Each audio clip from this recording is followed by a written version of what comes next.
So this week, my entire family is coming to town.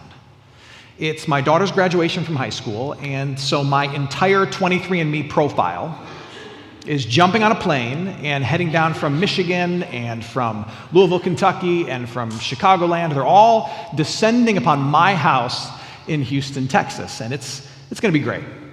Now, as I have told people that my entire family is coming to town for my daughter's graduation, what's been fascinating is that everyone has really responded with the same words, although they have meant different things. Let me demonstrate. I've told people that my family's coming to town, and some people have said, "Oh, that's wonderful.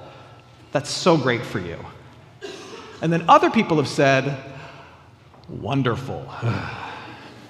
It's great for you." See the difference?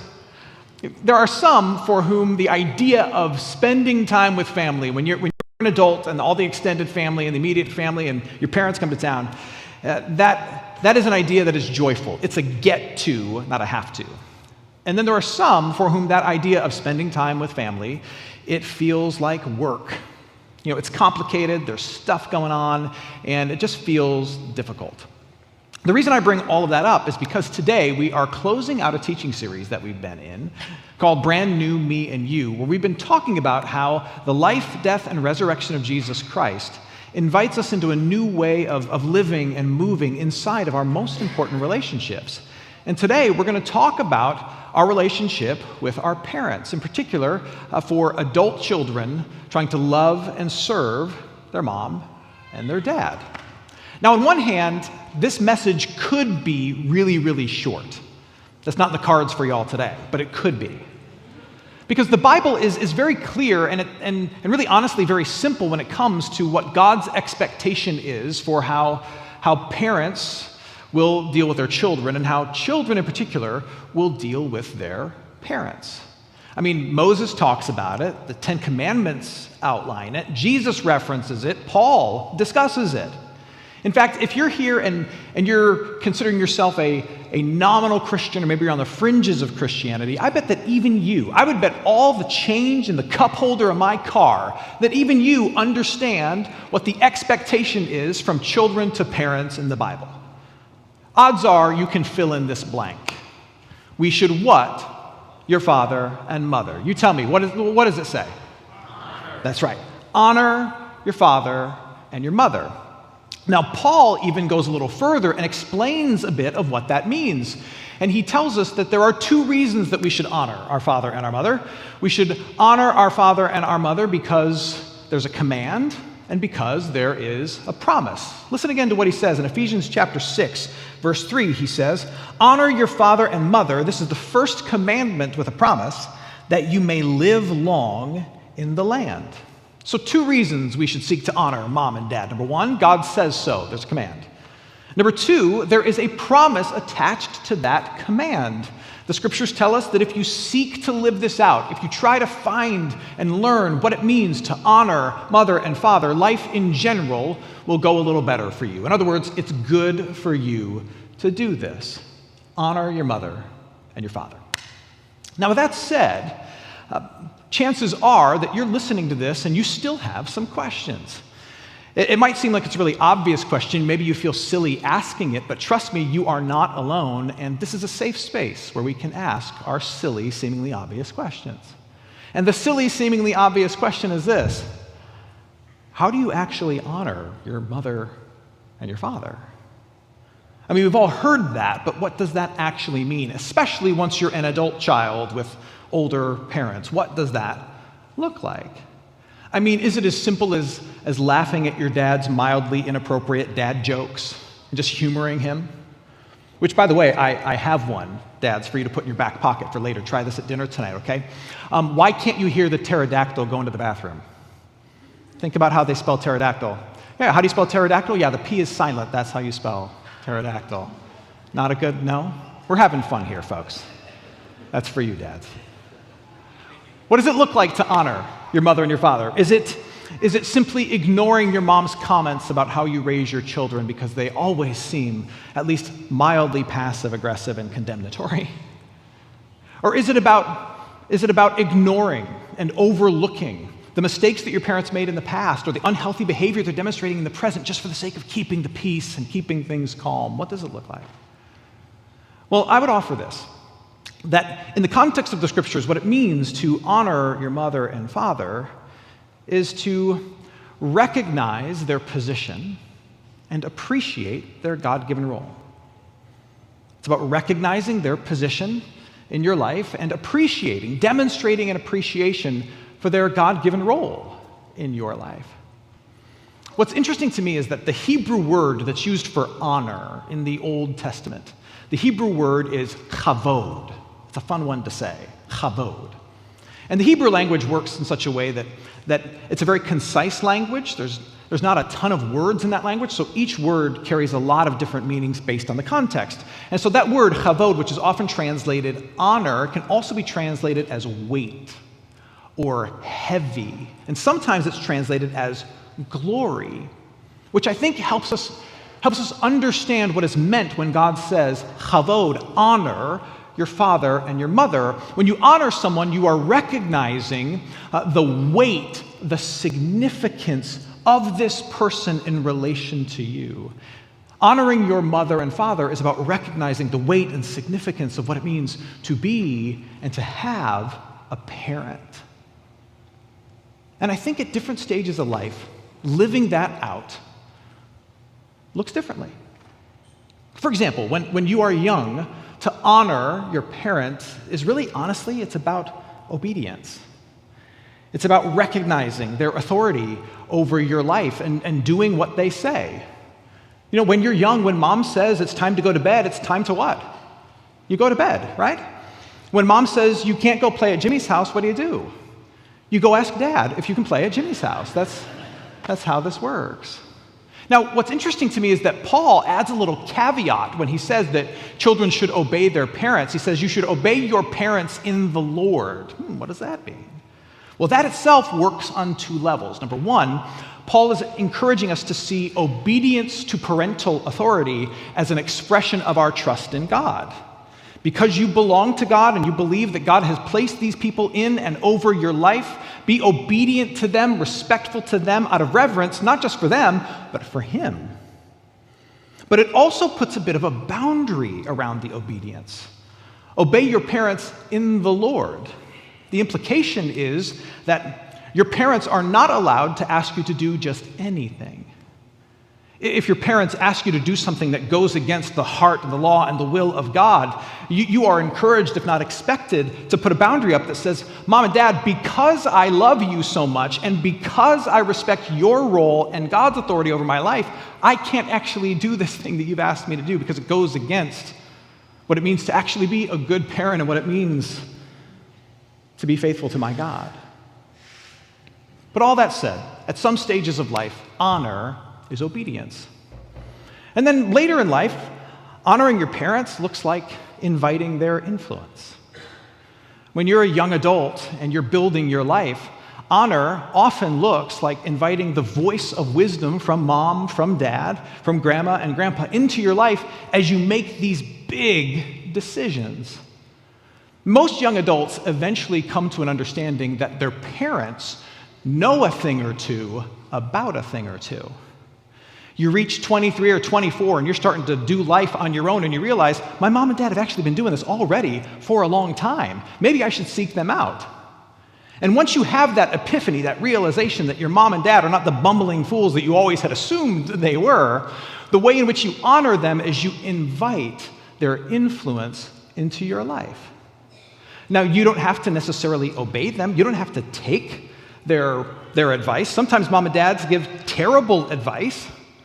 You can put boundaries around it, but it is wise for children, even adult children, it is wise for children to understand the joy that it brings a parent when the parent knows that they are still needed.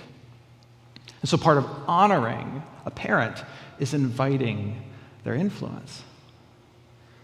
And then you can make the case that honor is about presence.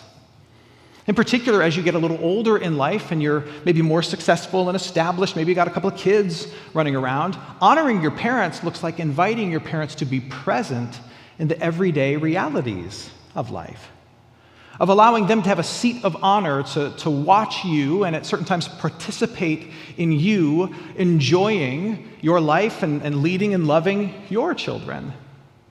The scripture talks about children and grandchildren being a crown that the aged can wear, or a robe that they can wear that celebrates the life that they've lived and tells the world about who they are.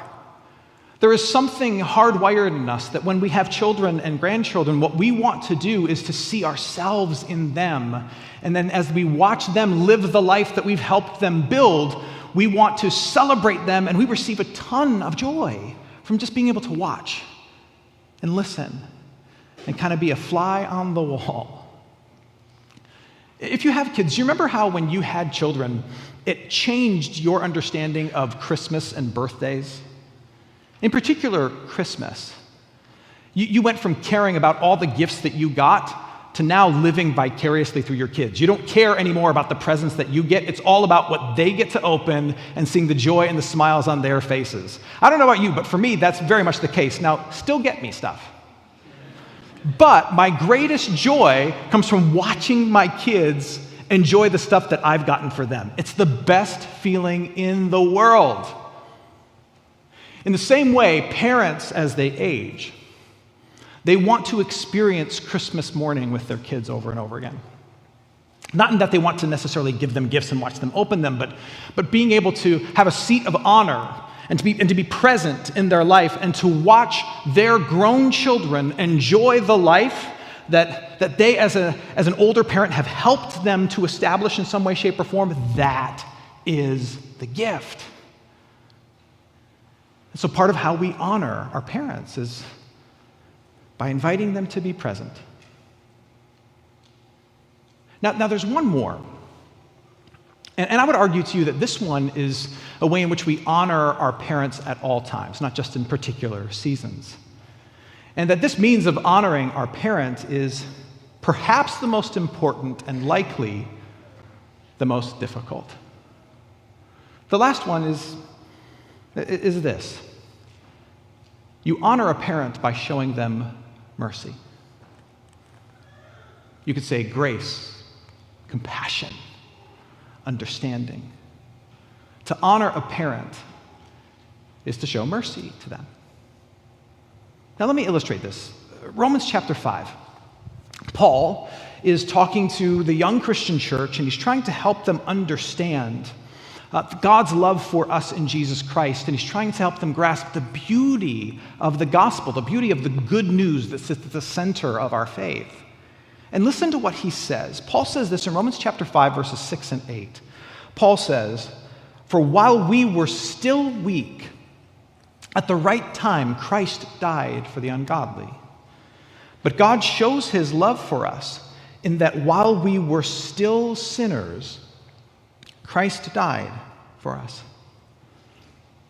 There's a key word in those two verses that is easy to overlook.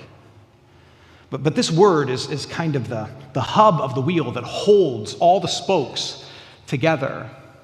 And that word is while. W-H-I-L-E. That word is what makes these two verses incredible news. It's what makes these two verses beautiful, powerful, transforming even. You take that word while out and replace it with something else, the meaning, the impact, the beauty of these two verses is gone. Replace it with because. Because we had proven that we were worth it, Christ died for the ungodly. Not quite the same ring to it, right?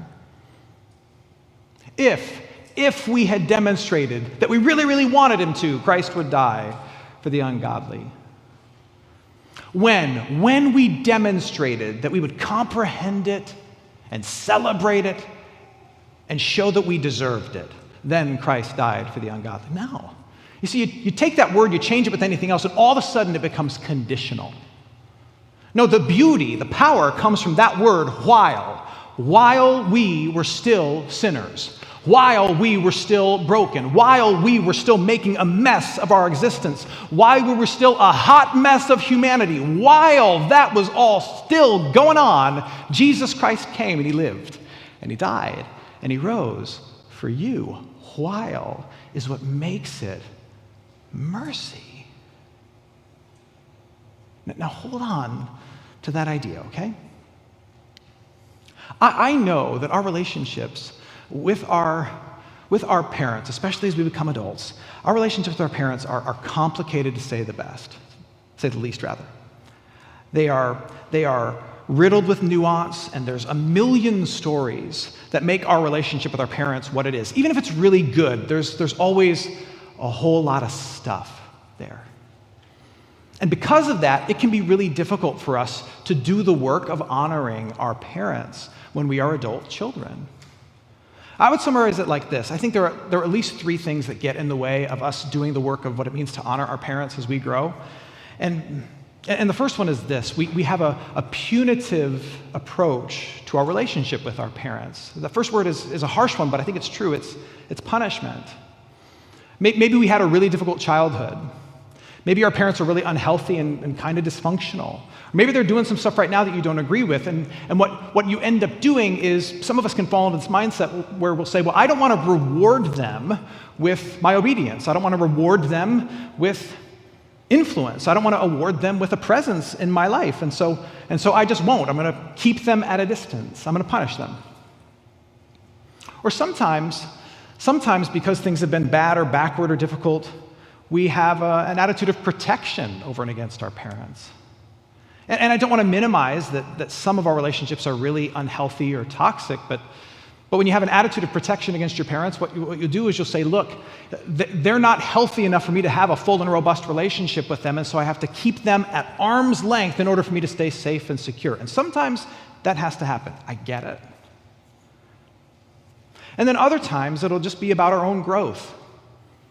We recognize the imperfections of our family of origin, the difficulties in our relationship with our mom and dad, and we want to get better, not bitter, and we want to learn all the lessons so we can build the right life with our family, with our kids. And so then we keep mom and dad at a distance because we want to make sure that we learn all those lessons and we build the life we want, and we don't want them to kind of sully it or interfere with it in any way, shape, or form. And again, I don't want to minimize that because I realize that there's trauma and there's difficulty in these relationships. And sometimes in order to be healthy, in order to be safe, you got to put up some boundaries. But as your pastor and your friend, let me just say this, that those things, accountability, protection, and growth, those are things that you can and you should trust God for. And yes, be intentional in all of your relationships. Yes. But also know that you who are baptized into Christ, who are covered in his forgiving work, who have been made eternal through his resurrection, that God the Father is looking out for you. And that he will, in his divine wisdom, at the end of all things, he will make sure that all those who've hurt or harmed you are held accountable. And also, he will guide you and protect you as you navigate relationships with toxic or difficult people. And in all things, at all times, he is working to grow you and to mold you and to change you. You can trust the Lord with these things. And if you trust the Lord with these things, what that allows you to do is step a little bit out of that posture of protection or punishment or trying desperately to mold the perfect life, maybe at the expense of a relationship with your parents. You can step a little bit out of that posture and you can say, Lord, you've got this. I trust you with this. Let me lean into discovering what it means to honor my parents, even as messy or backward or difficult as it can be. And the greatest gift, I think, that you can give to your parents is the gift that Jesus Christ has given to you when he honored his Father by coming down to this world, and while we were still sinners, living for us and dying for us and rising for us and offering mercy and grace and a life without end to us. What your parents need are not your ifs and your because or your only. What they need is your while. You honor them with your mercy. while they are imperfect, while they are as much of a mess as you are, while they have made mistakes, you show them grace. And I know that that is easier said than done so often, but that is the invitation. Now, that said, what does that itself look like? What does it look like to show mercy, to honor mom and dad with mercy? What does that look like? Well, I think a lot of things could be said. Any number of things come to mind, but I think we could start here. I think it means speaking well of your parents to others, in particular your own children. I think it means putting the best construction on the things that they do and the words that they say, trying your best to assume the best. I think it means, and this is hard for some of us, I think it means whenever you're talking with your siblings or other people in the family, not making mom and dad the butt of the joke. If the text thread with you and your siblings is always about how dad or mom just constantly screw things up or how annoying they are, it might be time to change the topic on the text thread out of mercy for your mom. I think it means treating your parents the way you want to be treated by your own children, knowing that they will learn how to treat you by living with you as you love your parents. That's a hard one. But that's what I think it means to show mercy. I think we're just scratching the surface. At the very least, it means choosing to not treat your parents as their sins deserve. Now that being said, I have to recognize, just speaking to all the parents in the room now, take your adult child hat off and put your own parent hat on if you are a parent. I want to recognize that every single parent carries guilt and shame. Every one of us. We carry guilt and shame in regard to our kids, even if we feel like we've done a decent job. We are always aware of the words that were said to our daughter that we can't take back, or the moments that we missed with our son, or of the opportunities we wanted to give the kids when they were younger, but we just didn't have the means, or the toll that the divorce took on our child. Or we're cognizant of how the days turn into weeks, that turn into months, that turn into years, and then all of a sudden they're grown and they're gone and you don't feel like you cherished it enough. There is guilt in the heart of every parent. And what every parent longs to hear are three words from both their kids and their king. And those three words are, I still, well, four words, love you. I still love you. Now, as a pastor, I can tell your parents those words from the king. That's my full-time job. And I'm here to tell you right now, if you carry guilt or shame about the way in which you've raised your kids, about the status of your relationships right now, I'm here to tell you this. Through the work of Jesus Christ, God the Father says this, I still love you. Mistakes and all. See, I can tell your parents what the king says, but only you can tell them what their kid says. And honoring them is giving them that gift. Giving that gift of mercy. Mercy is the honor that matters most. I want to end with a quick little biblical insight. We are told over and over in the scriptures that we are to love people. We are commanded to love the Lord, to love our neighbor, to love our spouse, to love the foreigner, even to love our enemies. But did you know that in the scriptures, nowhere does it command us to love our parents? Now, before you use that as an excuse for why you didn't get mom a card today, consider this. The scriptures do not command us to love our parents, but they do command us to honor our parents. And here's why. I think in the context of the scriptures, love between a parent and a child is assumed.